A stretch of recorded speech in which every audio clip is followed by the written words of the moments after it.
Thank you. Good evening, Danvers, and welcome to our May 4th, 2023 Select Board hearing. And David, would you lead us in the pledge, please?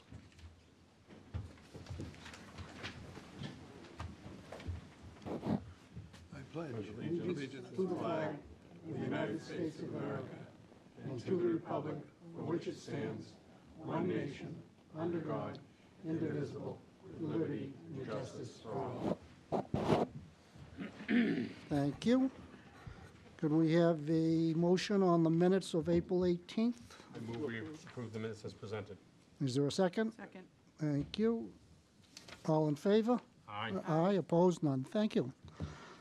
At this time, if there's anybody that has any new public business that's not on the agenda, please raise your hand high. Bill, right, yes, go ahead.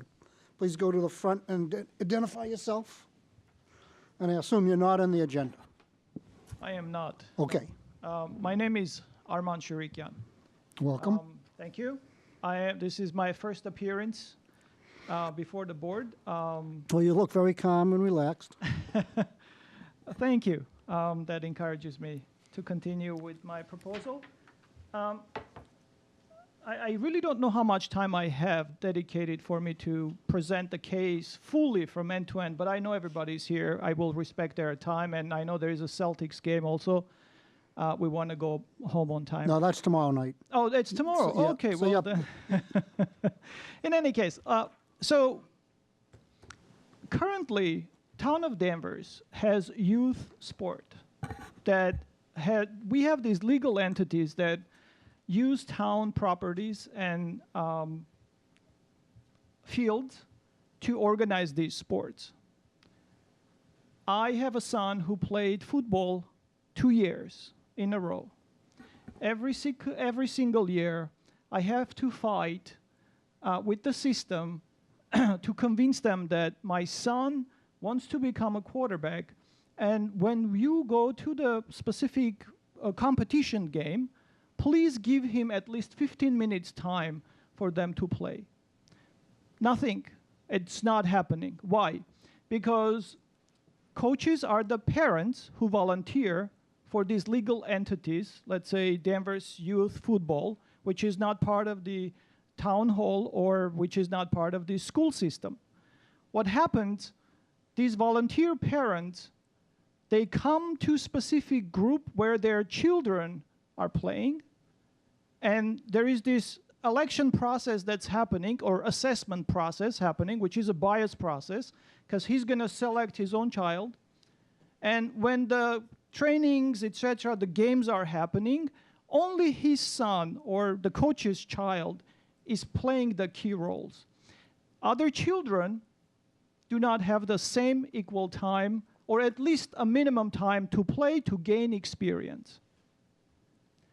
When I looked at their bylaws, I could not find anything, any key point where it says, we promise if you pay us $210 for your child to be part of that football team, for that league, we do not promise fair time or equal opportunity for all children that are involved there to play equally and to be trained equally.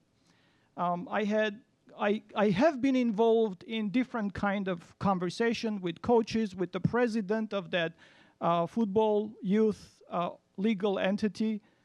There is no outcome. People think that I'm not going to go into that, but they don't look at it well when I bring up the truth and I'm trying to discover how we can solve this problem to give everybody an equal opportunity to play. I am not going to go into emotional state if, like, when your child comes, the game is over, we are in somewhere in God knows what town we are in. We drove 1 hour to get there for him to get the opportunity to play, but he's sitting on the bench because coach's son is playing all the time, the entire game. Whether it's a good player or a bad player, it doesn't matter. Now, I can go and describe these emotions when your child is coming back to you and looks into your eye and says, you are my parent. What is it that you are doing to help me, to gain my dreams, to achieve my dreams? And I have no answer because the system is corrupt. I'm not going to talk about myself because I can stand here. God gave me that opportunity to stand here and speak to you. But what about the police officer that is second shift? And he cannot be all the time next to his child, volunteer to be a coach and be a bias and play his own child. What about single mother? What about firefighter who cannot be next to his child? What about a veteran who has physical disabilities that cannot volunteer and be next to his own child? What I am proposing, and I have many pages, but I'm not going to go there out of respect to you all. What I'm proposing is when we allow these entities to play in our town's fields and using our town's properties, we mandate them to provide equal opportunity for each player that wants to become whatever, quarterback and other positions, whatever they are. Stevie Wonder, the blind singer, composer, musician, got discovered by his own teacher. When everybody was laughing at him as a black child and blind, the teacher said one time in the room, he says, "Stevie, I know you can hear it very well. Please keep an eye if you hear any kind of sound from that corner of the classroom, because I know there is a mouse in the classroom. I want you to keep your ear if there is any sound there." That's how he got encouraged. That was the very first beginning encouragement from his own memory that he shared with Dale Carnegie. So you're getting a little off base. I think you have a request, and I'd like to hear the request.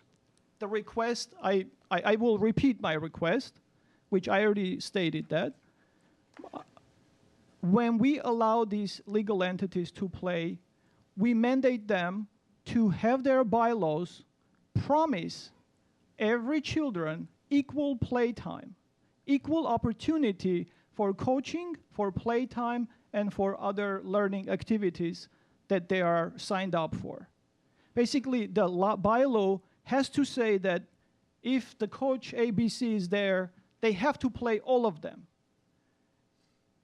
A very interesting concept, and certainly we all agree every child, every person should get equal opportunities to achieve what they're capable of achieving.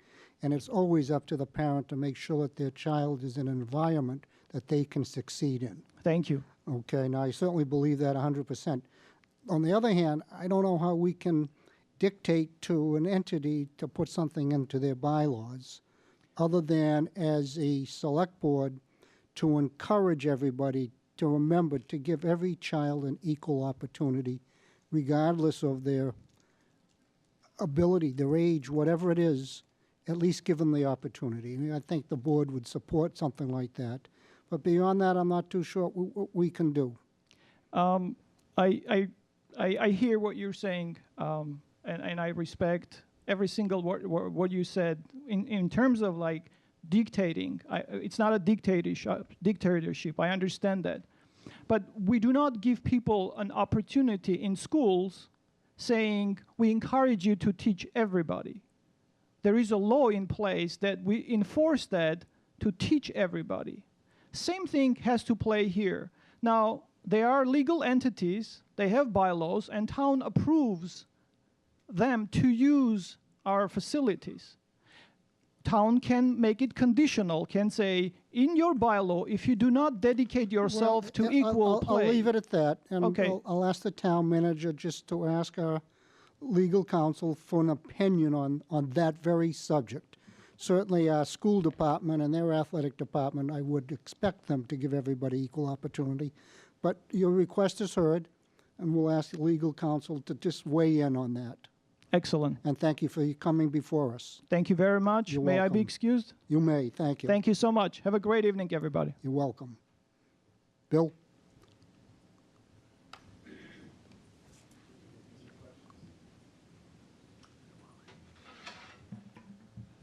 Bill Bradstreet, Town Meeting Member, Precinct 1.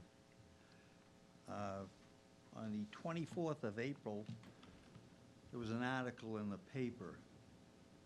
I'll show it to you when I'm done. What it says is Danvers Electric, nationally recognized for reliability. I think it would be nice if everyone, because some people don't buy the newspaper, that everyone in town know that we have this division. I'll read that. And it was in the newsletter that comes out monthly from Town Hall. It was mentioned in there. I personally just want to make sure everybody knows that we're depending and they're dependable. Thank you, Bill. Danvers Electric nationally recognized for reliability throughout 2022. Electric Division serves over 13,000 customers and maintains more than 6,000 utility poles. It was awarded a certificate in excellence and reliability from the American Public Power Association for its work. Everybody at Danvers Electric is extremely proud to receive this recognition for the second year in a row. Clint Allen, Assistant Utility Director of Danvers Electric, said in a statement, "Keeping the lights on 24/7 takes a lot of hard work from all of us, and it is our #1 priority to ensure that we keep Danvers powered." APPA is a trade group that represents more than 2,000 not-for-profits, community-owned electric utilities across the country. The data is compared to national statistics from all types of electric utilities once a year. APPA found that power goes out for customers of public electric utilities more than 50% less of the time than they do for customers of other electric utilities.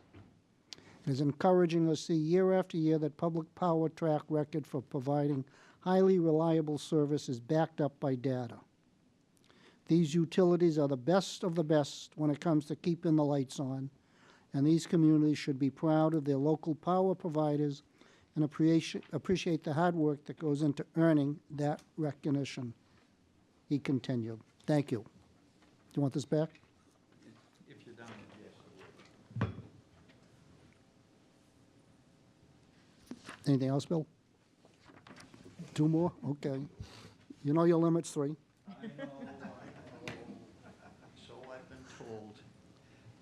Just 2 quick ones. The Pope's Landing down the port. It's one of the treasure pieces of the town. Not only for the boat people, but for those who like to go down and have a cup of coffee and watch the tide go in and out. I noticed just recently, I believe it's 5 or 6 tree stumps. I assume the trees were dead. That's why they might have been killed by the dogs down there, I don't know. Would it be possible for us to have a couple of evergreens put down there? The property, what I'm thinking is, it's seasonally, you could put some nice lights down there. It's a showpiece for the town, a solar panel to light them. Just a thought. Just tell me you're working on it. Mr. Manager, can you look into something like that? But first confirm there's no gas leaks down there, because I lost a pine tree in front of my house because my gas meter was leaking. We can confirm there are no gas leaks. Bill came in my office and made the same pitch last week, and we told him then we're working on it. I can't promise lights on trees, but certainly the trees that were taken down, the Forestry Division always wants to replace them with something else. So, Thank you, Bill. The other thing is, my wife and I dropped some donations off at the food pantry. I'd like to ask that perhaps the parking lot be worked on, whether it's patching or completely repaving, a pad for the dumpster so that it doesn't obstruct the few parking spots that are over there. And if that's accomplished, then to paint it, stripe it, put signs where the volunteers can park. We need enough spots, because I've been told that some people have actually parked on Sylvan Street to walk over because they need help. That's where they can get it. It's making it very difficult for people who need help. It's a good recommendation. It's going to cost money. We'll have to see if DPW has the budget. He's right there. Ask him. Well, that's not fair. Thank you. Thank you, Bill. Anyone else, new public business? Hearing none, thank you. We'll go to item 3. The board will consider an application for 12 one-day wine and malt beverage licenses in calendar year 2023 by Twisted Fate Brewing, David Panetti, owner for Summer Concert Series on the lawn of the Peabody Institute Library, 15 Sylvan Street, from 6 to 18 p.m. on the following dates: Monday, July 10, Wednesday, July 12, Monday, July 17, Wednesday, July 19, Monday, July 24th, Wednesday, July 26th, Monday, July 31, Wednesday, August 2nd, Monday, August 7th, Wednesday, August 9th, Monday, August 14th, and Wednesday, August 16th. Somebody here to speak to that? Please go to the microphone, introduce yourself. Good evening. My name is Erica Trita. I'm one of the owners of Twisted Fate, the wife of David Panett, whose name you read off the application, here tonight as an owner and also as the attorney on behalf of Twisted Fate. Good evening, Mr. Chair, to the select board members, Ms. Ellsworth and Mr. Bartha. I ask that you consider my application tonight. So your application, I assume the paperwork's in order to It the is, clerk? yes. Are these twice a week? Are these rain dates? The Recreation Department has declared that these are actually all concert dates. 12 so concerts. 12 concert dates is what they're planning for, and have requested us to be present for. The rain Interesting. dates, to my knowledge, have not yet been set. My expectation is that they'll set them as needed. I believe that that's more with regards to the music piece of it can be harder to reschedule than So vendors. they may need to come back with information with us on rain dates, or are they just going to cancel the concert? We'll need to know that. So we can certainly I can follow up with the Recreation Department. When this board allowed a similar application last summer, there were just 4 dates, but the language was such that we were allowed to be present for the scheduled dates or any rescheduled date by the Recreation Department, because it's entirely at their discretion. Right, not and that was mine. 4 concerts. Now we're talking 12. It's really a horse of a different color, if I may. Absolutely. I mean, I think the benefit, it's supposed to be the benefit post-COVID, that we're not, I recognize we're not post-COVID, but increasing our ability to get together for fun things like summer concerts. So their hope was to bring back more concerts as they had several years ago. And they've selected these 12 dates. Thank you. Maureen, questions? And then police will be notified Yep. of these dates too? They have been. So they signed off on our application. So we went to the police department and got their approval for our application. So they were aware of the dates that way, as was fire and DPW. Okay, no, that's it. That's all I had. David? Thank you, Dan. Erica, is any food served by your people in connection with the beer and wine? So at the summer concert series, there will be, they've also announced a food truck to be present. So they'll be there for these dates. In our tap room, we do offer food. We have a food partner with Danvers Pizza and Subs, so we always have food available in our tap room. But for today's application, specific to the summer concerts, there is a list that the Recreation Department worked with to have food available at this summer's concerts. I also just want to say, I know several people who are so excited about the summer concerts, and they always ask me, is there going to be food? They don't ask about beer and wine, but I'm sure they're interested. And it's not a huge profit item for you to come and do that modest audience that we have. So I think it's a real service to people who love that and look forward to it every year. Thank you for coming tonight. Thank you, Dan. Thank You're you. welcome. Gardner? I believe you're accurate. Last year, there was 4 concert dates and 4 rain dates established. If you didn't play on Monday, you played on Wednesday. Here, they're not, I don't believe they're looking for rain dates, or they haven't established rain dates. They'll take it as it comes. But I think before us is these 12 applications, and if there was a rain date to happen, I'm sure you could come back. But I think we're voting on these 12, the most important one being Monday, July 31st. Of course. Yeah. That's what you're playing. Just a quick question. Obviously, you're test certified. I know that from your past experience being here before. What was the control last year? I remember pre-COVID, we had kind of not enclosed area, but kind of a roped-off area. People were served inside that area, you could keep eyes on that area and make sure things weren't being passed around. Is it enclosed or is it open to the library lawn? So what we did last summer with the permission of this board is that we did not create an enclosed area. So we set up a tent and a table up the hill from the pavilion, and patrons would come to us for potential service.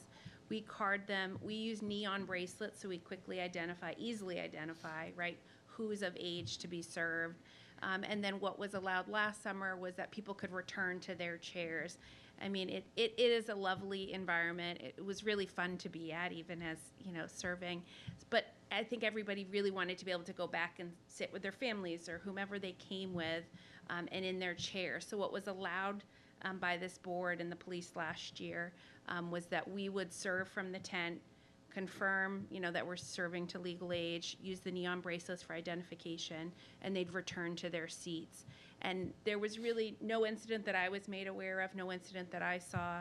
The police didn't raise any concerns with it, so I believe it worked quite well from my position.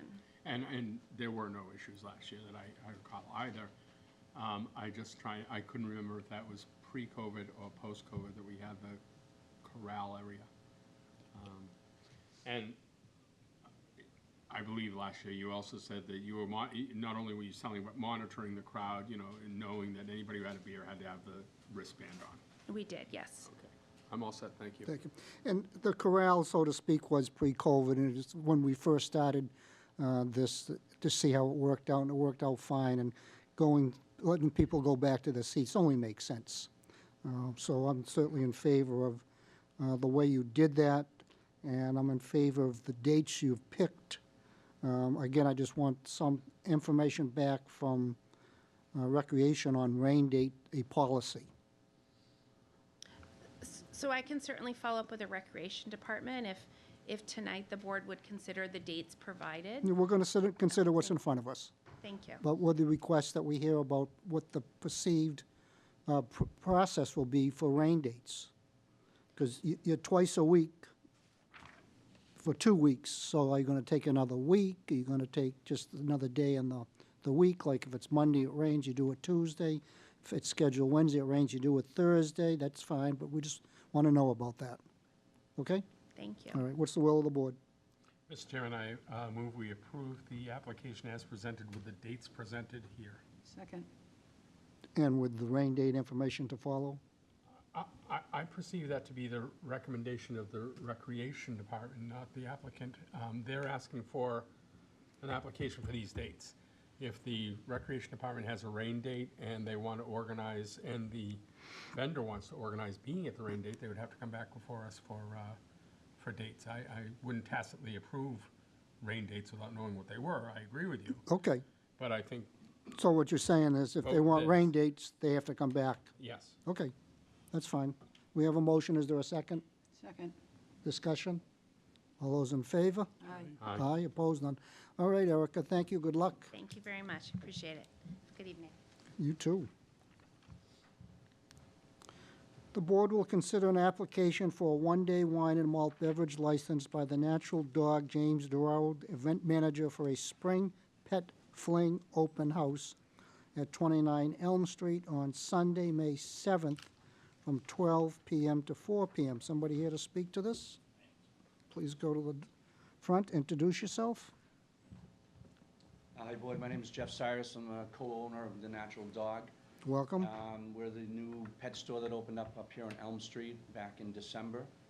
What we're doing, we're planning on having a spring fling party, open house type thing. It's for our customers. We have probably 14 or 15 of our vendors of products that we sell in the store that are going to be on scene, giving away free samples, educating our customers on their products. We have Sweet Paws Rescue that are going to be there. They're going to have adoptable dogs. So it's all on our property. It's all in our parking lot.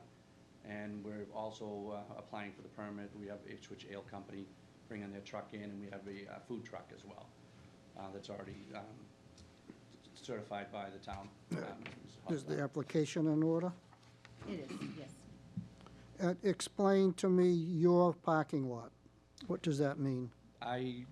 There's a picture in the that was given, I Yes. believe, with the packet. We have the diagram. Yeah.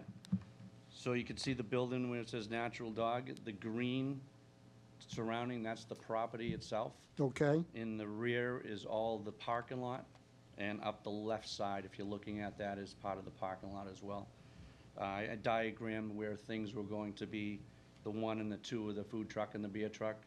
You can see the red, which is gonna be a corralled-in area. We have some of that yellow plastic chain. The round dots, we rented a few high-top little tables for people to stand around. And we'll be scattering some chairs if people need to sit. so is the access behind the property still open out to Page Street for traffic? It is, yes, yep. There's nothing blocked off there. It's just coming into our parking lot on itself. will be Okay. blocked. All right, good. Questions, Gardner? The corral area, thank you.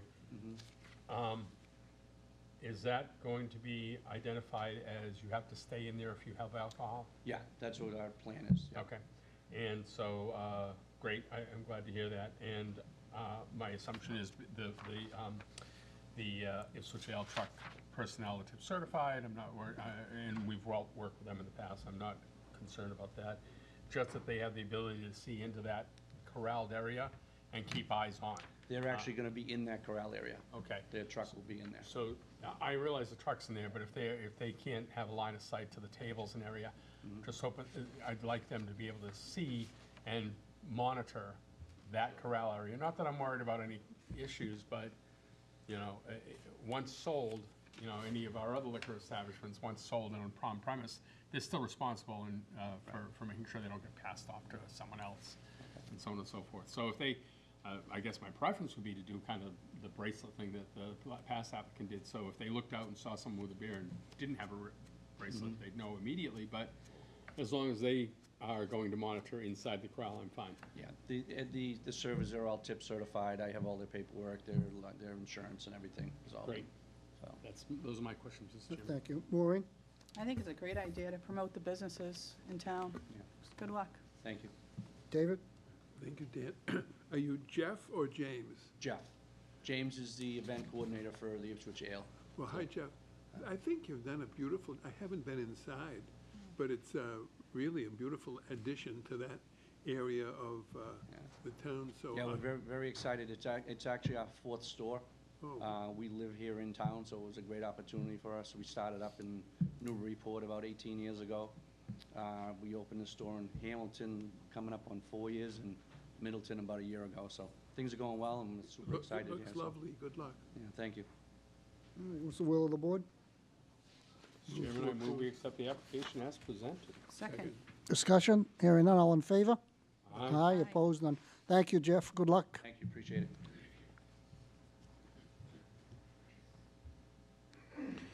A public hearing will be held under Chapter 138 of the General Laws on the application of Danvers Cappies, Inc., DBA Cappies Fine Wine and Spirits, 158 Andover Street. Veranda Patel, manager, for transfer of an all-alcoholic license at that location. The license to include a pledge of license to Northern Bank and Trusts and pledge of inventory to Major Liquors, Inc. Please attend. Oh, we're already up there. Welcome. Introduce yourself, please. Excuse me. Good evening, Attorney John Meridian, Demarcus Law Offices. And with me is Virendra Patel, the proposed Welcome. manager of record. I'll explain the transaction and what we're requesting tonight, and then take any questions you may have. So Danvers Cappies, Inc. is purchasing the package store known as Cappies Fine Wine and Spirits over at 158 Andover Street from Major Liquors. We're seeking essentially 3 items this evening. One is a transfer of the license to Danvers Cappies, Inc. 2 is approval of Virendra Patel as manager of record. And 3 is a pledge of the license, inventory, and stock to Northern Bank and Trust. There's no pledge request to Major Liquors, just to Northern Bank.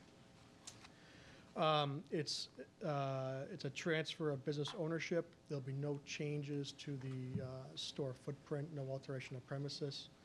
The store hours will be Monday to Saturday, 8 a.m. to 11, Sunday, 10 a.m. to 11. Virendra will be the manager of record and will be on premises at least 40 hours a week. He is tip certified. They're going to keep Hopefully all the same employees who work there now at Cappy's, which is approximately 20 between full-time and part-time. They do use an ID scanner to help check IDs to combat underage sales. Berenger here is experienced. He does own a few stores and liquor licenses and does run a clean store. So with that, I'll welcome any questions the board may have. All the paperwork in order? It is. Thank you. David, questions? Nothing, thank you, Ms. Stewart. Maureen? No, I'm all set. Gardner? I didn't get to see the application, but if the town clerk could tell me how many hours are identified on the application for this He is 40 plus. 40 plus. But you, however, you described the fact that you have several liquor establishments. Are you going to spend 40 at this site? Yes, so I'm planning to move in Danvers itself. Okay. And do you have alternate names for the times that you're not in the store? Yeah, we provided, Okay, Was provided. with a couple names. great. I didn't see what you saw. And then you've already explained you're certified. Thank you. I'm sorry you didn't get that. Nope, that's all right. Seems that Maureen has it. I have it. I didn't get it in my packet. You said you didn't get it. I didn't get it in my packet. Oh, that's all right. Go look through Yep, that. just a Take- very You want to quick, take a minute? Take a minute. All right, nope, I see the alternate managers, I see the 40, I see the certification, thank you.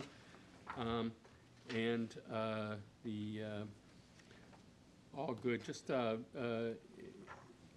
if you just might expand briefly on your experience. We often ask applicants their experience, and I've heard representation say you have sales stores, just tell us about it.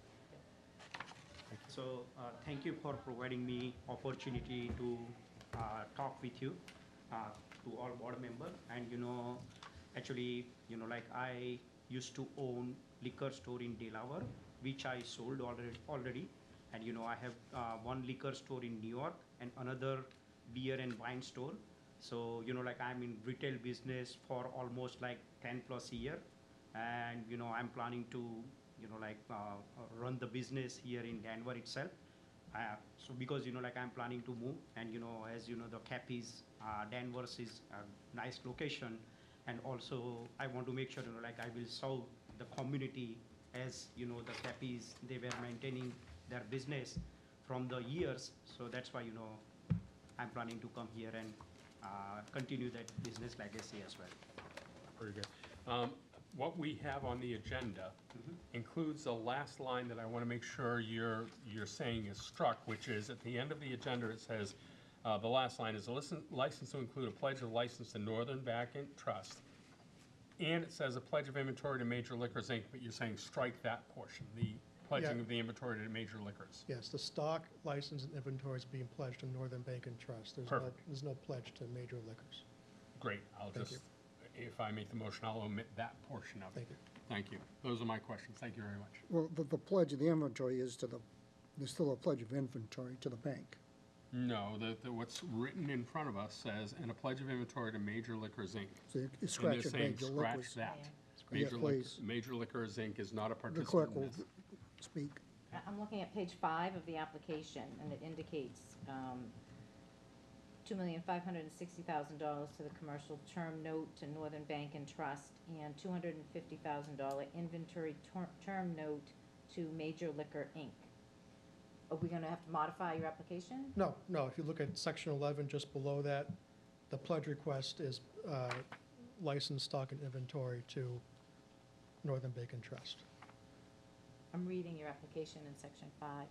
Right, the inventory is, the seller is financing the inventory for, I forget the exact term, but the license itself, along with the inventory of the store, and the stock of the corporation is being pledged to Northern Bank. The reason we do that is because if there's a default on the bank loan, the bank has priority in terms of coming back here to request a enforcement of the pledge to take the store and inventory. Are you satisfied? Do you need that amended? He's saying his wording is correct. I think the ABCC would clarify if there were Okay. any follow-up that needed to be done with that. Okay. Thank you. Have you all set on the board? Yep. This is a public hearing. Anyone in the public with questions? Hearing none. Mr. Chairman, I move we close the public hearing. Is there a Second. second? All in favor? Aye. Aye. What's the will of the board? Mr. Chairman, I move that we accept the application under Chapter 138 of the General Laws of Danvers Cappies, Inc., doing business as Cappies Fine Wine and Spirits, 158 Andover Streets, Virendra Patel, manager, for a transfer of the all-alcoholic license at that location, the license to include a pledge of license to Northern Bank and Trust. Second. Discussion? Hearing none. All in favor? Aye. Thank you. Mr. Patel, welcome to Danvers. Good luck. Thank you, John. So-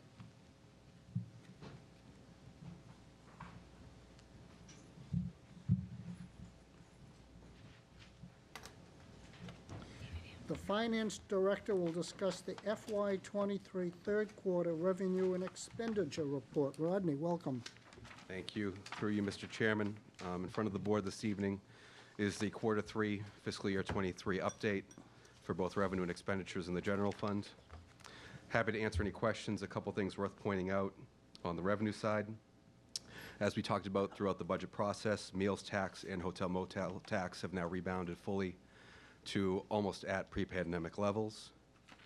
And then the other one that sticks out, that is not a typo, investment income is up 1,000%. And it's a direct math equation. If you look at what our interest rate for MMDT, which is the majority of our funding, is invested, that was in July of '21, it was 0.05% interest we were earning. Right now, we are earning 5.05 interest. So it literally has gone up 1,000%. So Is that going to go up again after yesterday's? there's a fit? chance it could go up again. Yeah. Again, in terms of estimating, as you may remember from the '24 budget, we're estimating 400,000. And again, that's just that it's a very risky game to estimate what the interest will look like 6, 12, 18 months from now. So I think we have a safe number for '24, but we'll see some significant surplus that'll fall to free cash as we close out FY '23. Yeah, interesting. I noticed CD rates 18 months and 2 years out are lower than they are for the next year. So maybe they see something happening. It could be, yeah. Could be. And then on the expense side, everything, for the most part, is tracking as expected. A couple projected surpluses, one in the police budget, as well as land use, based on some vacancy surplus. Snow and ice, 85% expended as of March 31st. And again, everything else is either scheduled or as expected. Happy to answer any questions on either the revenue or the expenditure report. David, any questions? Think you know, Dan? Gardner? No, the one you highlighted, the ones that were, the income that's above 100%, so thank you. Are there any income categories here that are historically cyclical for the last quarter that will put things further over? Sometimes our expenses are the last quarter. Sometimes is it revenues or cherry sheet or whatever that might be coming in that is the last quarter will be a bump? No, I mean, for the most part, they'll track as expected. Meals and hotel, the fourth quarter is usually a little bit lower than the previous 3 quarters. So I wouldn't expect another full 25% on those. And then motor vehicle, as you know, the first commitment is the majority of excise bills that's already billed and have been starting to collect. So we should reach our 4.7 million, but I wouldn't expect significantly more than that. Very good. Thank you.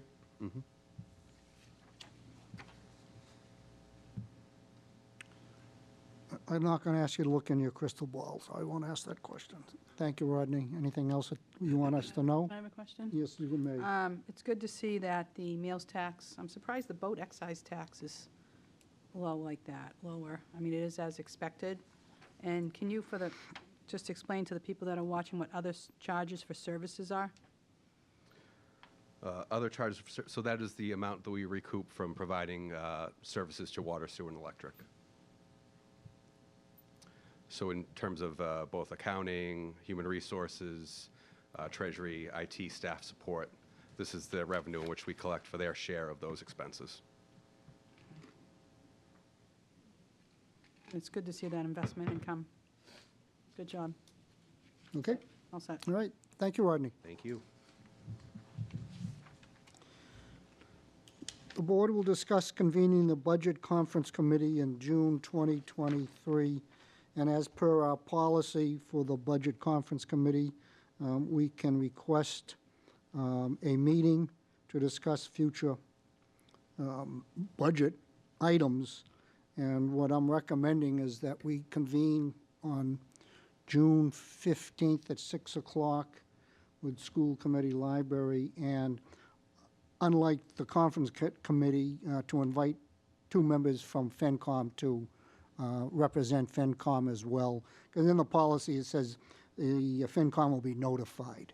It doesn't really say they're part of the Conference Committee, but we're going to include you certainly, and your respective chief executives. So, Mr. Town Manager, if you can confirm that date and time is good. Kind of what I'm thinking we'll do on the 15th is have a consensus for a chair, discuss items to be reviewed going forwards, give any requests to staff for information we need, and meet again in August, September, October if needed, to go through the agenda that we'll set in the first meeting. If that makes sense, Mr. Manager? That makes sense. Okay. Any questions from members of the audience? No, thank you. We'll move right on. The board will discuss the manager. The town manager will report to the board on various items of interest. That's okay. What's that? You can discuss me if you'd like. Go ahead, Steve, please. The only item I really have to share, when we attended the Finance Committee meeting toward the end of the meeting, the Finance Committee made a recommendation to town meeting that the cost for our trash and recycling bins that are going to be purchased this year at town meeting, that the cost for those bins be recouped.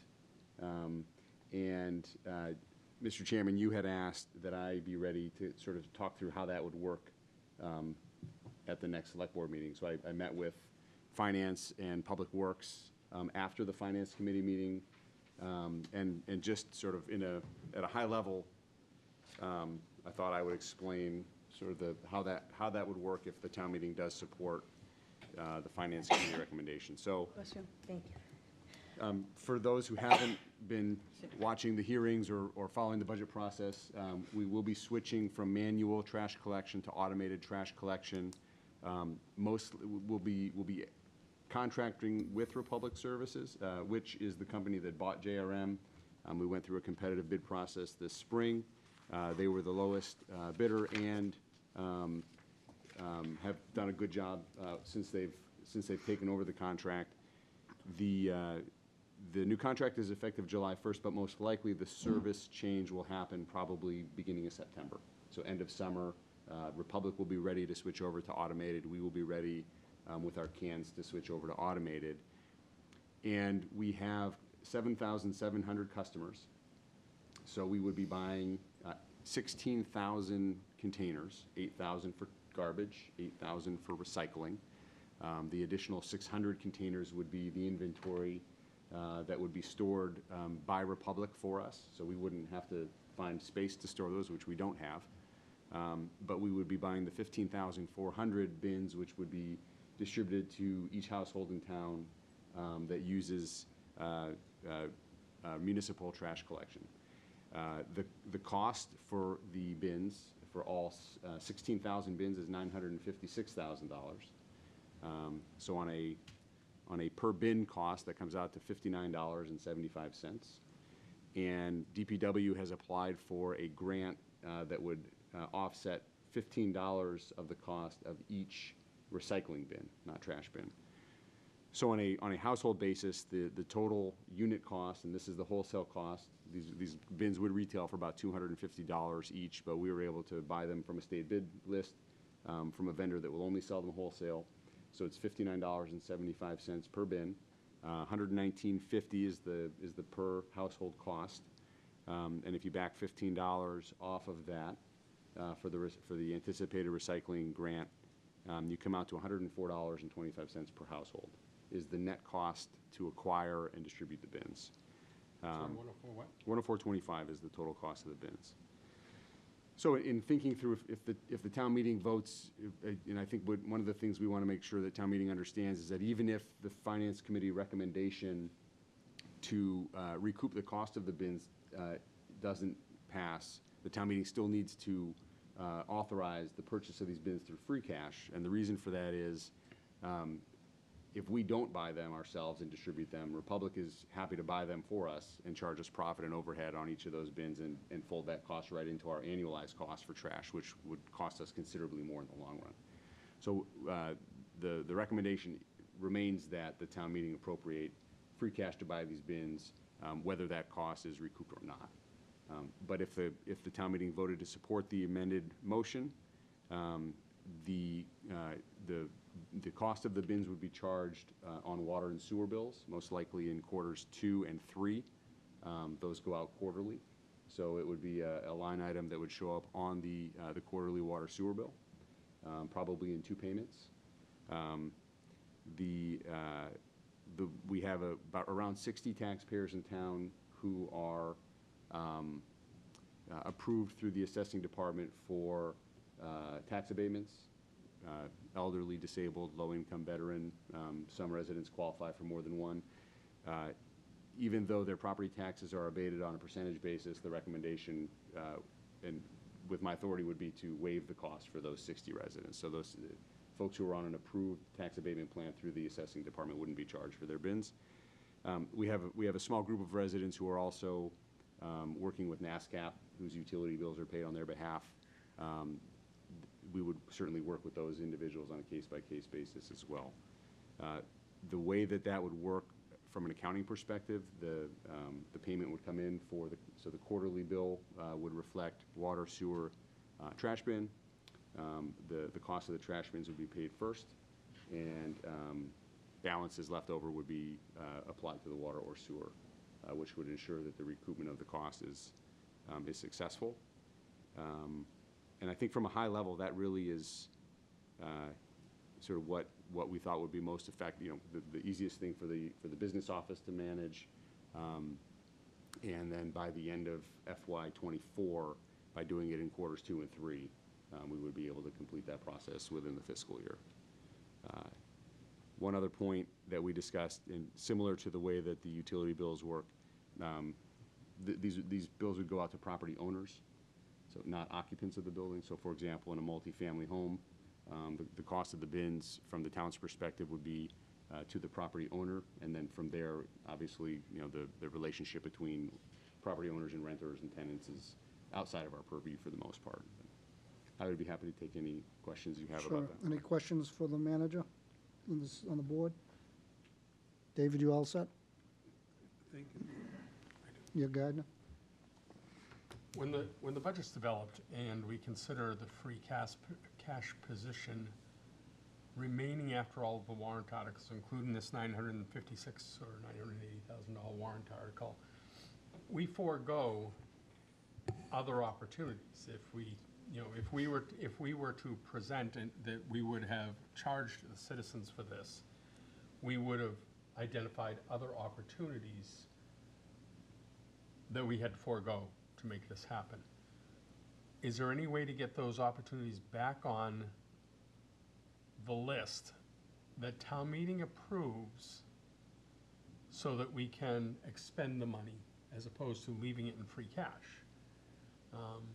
Basically, we said we were going to spend $80,000 roughly? $980,000. $956, Well, then yep. $956. We said we're going to spend $956 out of free cash, leave it at our desired 1 to 3%, and in that spending, we left off things like redoing the inside dome of the library that's peeling and flaking and needs to be redone, other opportunities to use that nearly $1 million that we had to shelve, that we had to set aside while we focused on this.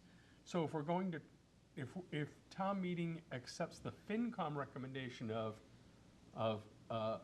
looking at a purchase or a chargeback, is there any way to get some of those things that we had to push aside back on the table, still maintain the same free cash position we were going to be in, and so that we don't have to leave them out of next year's opportunities. Because as everybody knows, town meeting votes line item on everything but the school. But town meeting votes line item, and all of a sudden, if you had this money, it's not that you could simply spend it without town meeting understanding where the money's going to be spent. You couldn't just add the library dome or add I think something we else. understand your question, and we'll be collecting this, you said, second and third quarter? Yes, to answer the question, no, we wouldn't be able to spend revenue, anticipated revenue. But So we're not this would going to have be- it from day one. Day one or day not, if it's second or third quarter, it's This, still. yeah, these funds would show up revenue. in a future free cash certification is the way that Yeah. flow of funds would work. But we would miss opportunities to do things this year. But just technically, we wouldn't have been able to recommend essentially double spending that amount. So we- Understand. Yep. I understand you couldn't have recommended double spending because the board here had said we weren't going to charge. With the FinCom's recommendation, with what they're gonna recommend at town meeting, we've now freed up that money. But we Is there haven't. any way to shortlist things we could, These would be funds that would be available for future appropriation, not FY '24 appropriation. right, and what, FY '25, '26, most likely. Through you, Mr. Chairman, just to clarify, regardless of the recouping of the funds, the trash barrels would be purchased with $980,000 worth of free cash, regardless of whether or not the funds are recouped. So that money will be gone from free cash. The recouping of the funds would take place within '24, which would then create free cash capacity in the future fiscal year, Probably '26. in '26, yes. So the check would come out of free cash regardless of whether or not their funds It's are almost recouped like the leftover snow budget. You appropriate it, you didn't spend it, you but- can't use it till later. but this is an identified income source that we're going to pursue. But I think two things, from the DOR's perspective, they would reject a town meeting action that was spending uncollected revenue that was not available, but more importantly, as Rodney was saying, the funds would get expended on July 1st of '24. They wouldn't exist at that point. '23, they would get expended on July 1st of '23 to buy the Before bins. that, so that's a part of, so it's a special town meeting warrant, so they're actually being expended May 15th. But I guess, but the funds won't exist until the revenue flows back into the town. But what I'm trying to express is this, one of the unintended consequences of the FinCom's recommendation is that things that we could have spent money on are now not gonna spend it until next year, if at all, potentially. No, I think I understand the point, and I think that we would not have recommended an additional $980,000 in free cash spending. Really, the action that's been recommended will ensure, and it wouldn't be the 980, it would be around 800,000 of the 980, because once the inventory and the tax abatements would eventually find its way back into free cash for the select board and FinCom and town meeting to make an appropriation in future budgets. So yeah, I think that's right. Okay. Any other questions for the manager? Anything else, Steve? No, that's all that I think. Okay. I would like to cede, I'm sure you're going to ask her, but I'll cede part of my time to the town clerk if she'd like to Yes. talk under manager update about the eventful week that she had. Are you ready for me now? No? Oh, go ahead, Oh. please. So our office has been working to complete the results. Late today, we did finalize the results from the Tuesday election. There really are no big surprises as far as any races go. There were some categories for town meeting seats that would require us to caucus prior to town meeting. I'm gonna finalize that tomorrow and put it on the website. But preliminarily, I see at least one caucus seat in precinct 2 will be needed, one caucus seat in precinct 4, and 2 caucus seats in precinct 8. So generally what happens with that is that anybody in those precincts that are interested in getting caucused in prior to town meeting would appear at town meeting about a half an hour before town meeting starts. I'll post that to the website. We get some classrooms where the current members of those precincts will meet, and then anybody interested would come in, introduce themselves, and then the current members would vote to caucus someone in, and those people would be able to participate at town meeting on the 15th. The only other thing I have about the election is I just wanted to make sure to thank all the departments, the poll workers, the police department, DPW, some of the departments volunteered some people to come and help. Without those people, the election wouldn't be able to happen so smoothly. So everything went well, and I appreciate everyone. Thank you for wrapping it up so quickly, Kathy. Mr. Bradstreet has a question. Are we allowing questions? Of course.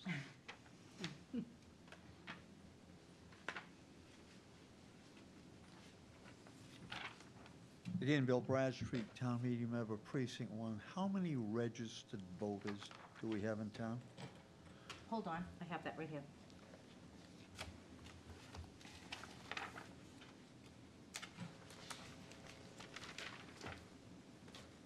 $21,883. Of the 21,883, how many were able to avail themselves of voting? I have a total count of voting on election day of 2,874, which equates to 13%. 21,883 to 2,874? I'm sorry, say again? There's 21,883 registered voters. Correct. And again, how many of these registered voters did vote? 2,874. Okay, thank you.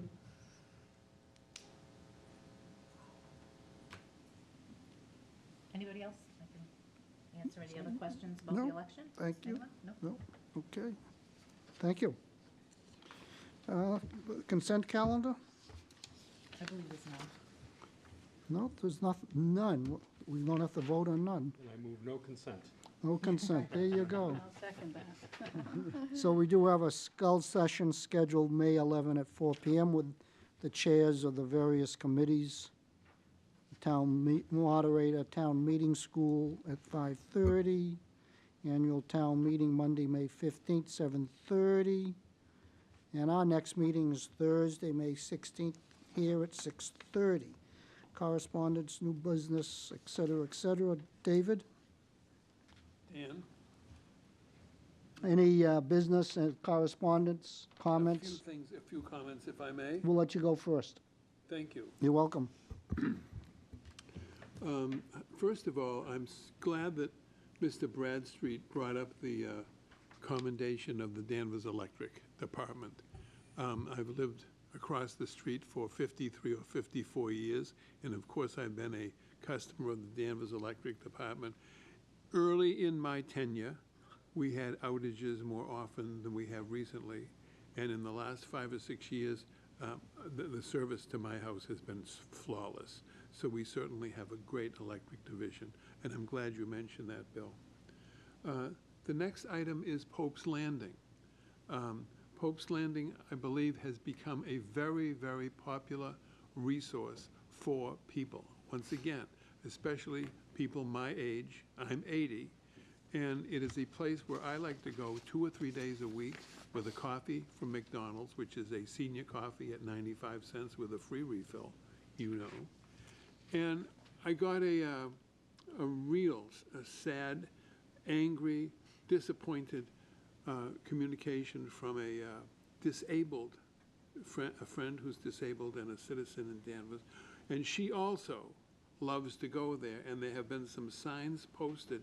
I went down and saw them the other day about this area is restricted to the boat traffic, and I don't know what all that means and plays out as far as the recreational resource to Danvers people. It's a really important, and it can't be ignored. And the posters up there say essentially no trespassing. We're saying no trespassing to a very valuable constituency of this town, and I don't know what to do about it. Steve, did you resolve Just as, that? yeah, as a point of clarification, there is parking that is designated for boats with trailers. The communication you referenced made its way to my office. Jasmine Ramon, our DEI director, met with Chris Sanborn, who's our harbor master, and I believe she followed up with the resident that you're speaking about to open lines of communication. There should be space for both. Those signs go out every year. Those aren't new signs. Okay, but I there had needs to never be- seen yeah. them, and I go there Correct. all the time. But Mr. Chairman, if I might? Yep. I also reached out to Chris Sanborn in his capacity as both harbor master and recreation director, I can't remember the open space. Director of Natural Resources. Thank you. There had been an abuse of local businesses parking their vehicles for extended periods of time. And if you go down there, you'll understand that the parking spots themselves are not normal parking spots. They're very elongated parking spots, so that when a person comes out with a boat and trailer, they can park there. These businesses had been parking and utilizing the parking lot all day long. And so when I talked to David, the intent is not for the people who go there for an hour or two, enjoy the benches, things of that nature.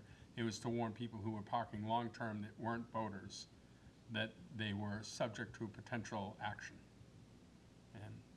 And not the cup of coffee in the morning people, or the sit there at the picnic table people. Are you okay, David, with that explanation? Yeah, and I'm sure that, a proper attention will be given to it, and if there is not a natural balance of interest down there, we're gonna hear more about it, and you will hear more about it from me, for sure. Good. But I think that the grown-ups involved, me and boat owners and other people, can probably work it out. Thank you. I'm not through. May I have a couple You more can minutes? continue on. Trash management. The end of the current contract really gave me nightmares for several months. I had no idea what our administrative team would do by way of negotiating. I, of course, saw the full Tony Soprano series on television, and the trash management industry frightens me. And so I just want to say that I think David Lane and the town manager and the other administrators who have worked to negotiate the contract that we have and have kind of, looks to me like, solved the problem for the time being. Thank you for that. And especially, there are emotional, financial, all kinds of citizen interests and criticisms involved with respect to trash barrels or what we're going to do. In spite of that all, it seems to me like our team has done a great job. Let me see. The other thing that came to my mind this week, the Surgeon General of the United States, see if I can get some of the words correctly here.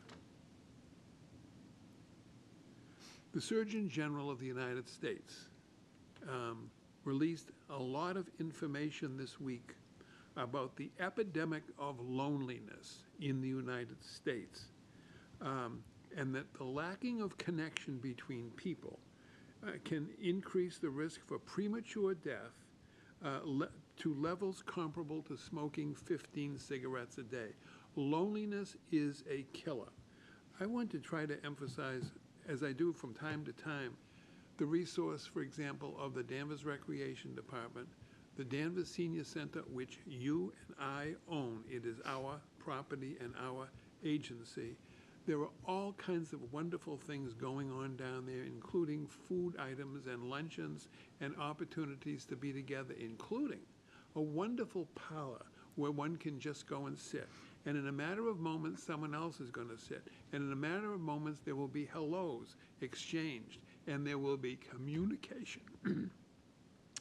The YMCA is currently in the process of trying to revamp with a $7 million project a revision of much of this YMCA plant, which is, I believe, much of it is 65 years old. Certainly the plumbing and electrical is 65 years old. And on the billboard, it says, to enhance, among other things, connectedness and gathering. There's going to be a kind of a salon with coffee and sandwiches and donuts, or if they can get a vendor to run it. Otherwise, we'll run it ourselves. Again, so important for people to know and for people to realize. I hop on the YMCA because every morning of the week, Monday through Friday, I go to a water aerobics class because 7 years ago, one of the members ordered me to either shut up or come to the class, and I did. And I've gone every day unless I've been hospitalized or having medical stuff. It's a wonderful bunch. We're all between 70 and 90 years old. And if you are staying home, don't stay home. Come down and give it a try. all other kinds of activities there as well. I also would like to just comment that, and I spoke with Kyle before the meeting, we have open opportunities in Danvers for citizens, and it doesn't have to be 30-year-old citizens, it can be some older people. We have boards and agencies that need members, and obviously, as Kathy just reported, there are vacancies in town government. And what I say to people who sometimes capture me at the McDonald's or something else, crabbing about the taxes or some other kinds of service, I say, what are you going to do about it? And stop crabbing to me unless you show up and put up. Lots of opportunity to be involved. And then I always notice, and I don't think that Kathy and Ann and who else helps put together our package for the select board meetings, the minutes of the meetings. It is like, for my job as a member of the Board of Selectmen, it is painless because it is so beautifully organized and the minutes are so competently, socially, emotionally appropriate to what goes on here. So I say, great job and thank you for doing it. That's it for me tonight. Mr. Chairman? Thank you, yes. May I comment? David reminded me of something I should have updated. You all saw at the end of March, a flyer went out advertising a number of opportunities that we have on boards and committees, some of which are appointed by the town manager, some of which are appointed by the select board.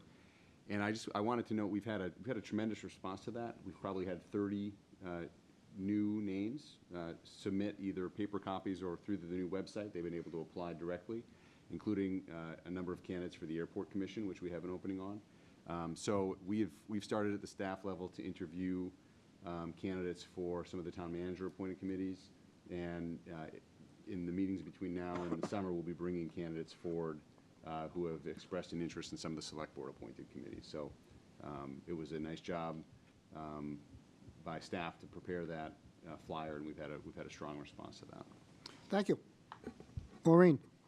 I just want to say thank you to the town clerk and all the staff for running a superb election again. Thank you for people that voted, for everyone that, and for voting for me. I look forward to working with all of you again for the next 3 years, and you're going to be seeing me more. I'm going to be more visible in town, so I'm popping in. So please, I invite people to come to the meetings and bring some questions and concerns to us, and thank you.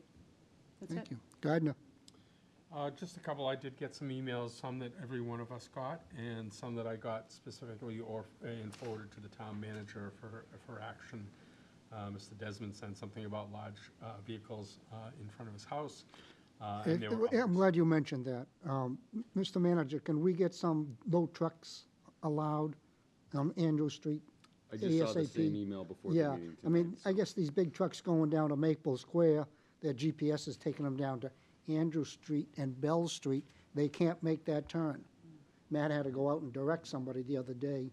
So rather than think about it or work on it, let's get some signage out there, please.